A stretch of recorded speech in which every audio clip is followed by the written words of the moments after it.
Hi all, Keith here. Welcome to the video. So you're planning a trip to Pigeon Forge or Gatlinburg, Tennessee, but you want to make sure you're getting the best deal? Well, you've come to the right place. Let's save some money. Roll that intro.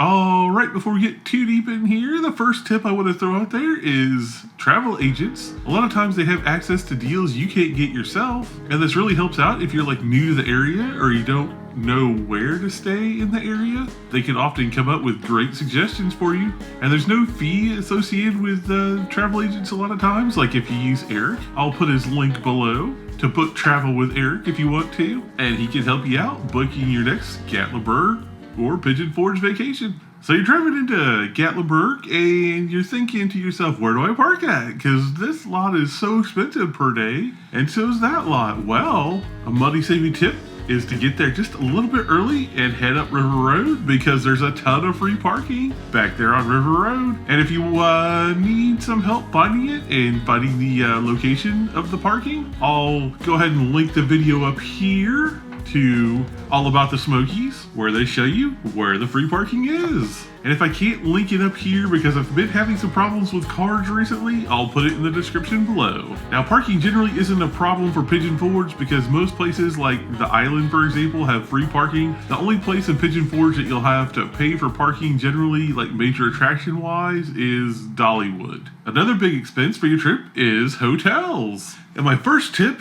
is to make sure you find a place that has a grab and go or free breakfast option in town, because this can save you a ton of money on breakfast. Speaking of hotels, loyalty programs can help here too. There's major chains like Holiday Inn, Marriott, and Hilton. Let's say you're a Hilton Honors member. There are Hilton hotels all over Pigeon Forge and Gatlinburg, so you might have some points you can use, or you can get like a member discount at those hotels. So if you're loyal to one hotel brand, check out that hotel. You might save some money. Also, other hotels such as the Edgewater and Gatlinburg have their own homegrown loyalty programs where, for example, you stay 10 nights and you get 1 night free.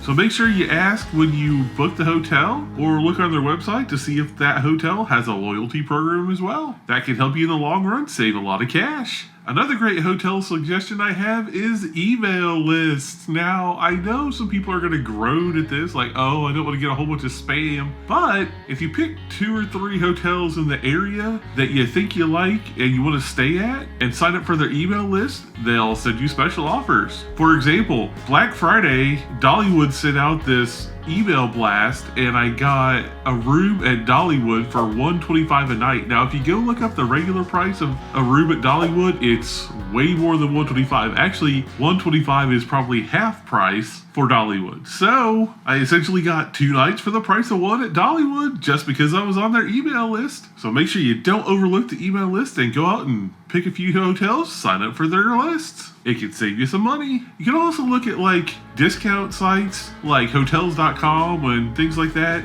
Although I find with those sites, it's often not as cheap to book the major hotels like in the heart of the attractions like Pigeon Forge or Gatlinburg. It's usually cheaper just to book straight through the hotel's website, but there have been times when I've saved some cash just looking at other hotel sites. By the way, none of this is sponsored. These are just my suggestions. Also, for hotels, if you don't have to stay right in the heart of the action, you can often find cheaper deals. There's some hotels right as you're coming into Gatlinburg that are oftentimes a lot cheaper than, say, like staying at the Edgewater or something like that in downtown Gatlinburg. The one drawback to that, though, is since they're further out, you'll have to like drive more often, but you can get a $2 pass per person for the trolley, or just drive and park at one of the free parking spots in River Road. One last tip about hotels is time of year definitely matters, as with anywhere. If you go like the less busy times like January through mid-March, and then like sometimes in April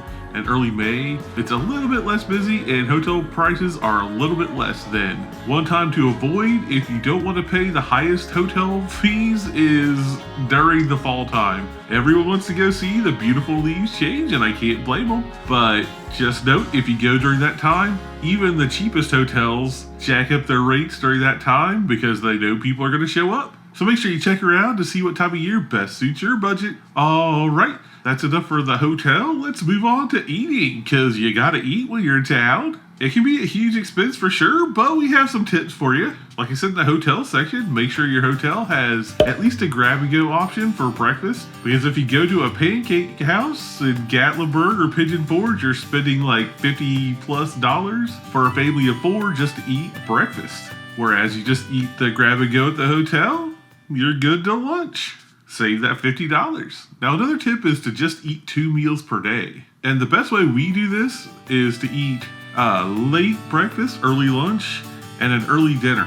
And then we just like add snacks throughout the day. Because almost any sit-down restaurant you go to, we found for a family of 4 is gonna be way expensive. It just adds up. So it's just cheaper to do the 2 meals and then fill in with snacks. And my suggestion here would be to bring some snacks from home. We always bring like a couple bags of chips and things like that, and some sodas and stuff like that from home with us, and throw it in the mini fridge. We found doing that helps us save a ton of money, just having the 2 meals a day. Now, if you didn't want to like bring snacks from home or whatever, there are free samples. Now, don't balk at this, but there are free samples all over Pigeon Forge and Gatlinburg. You can go into like the Pepper Palace, for example, and get like chips and salsa, or the beef jerky store. You can get like all these samples of beef jerky and whatnot. And it's a great way just to like snack around town.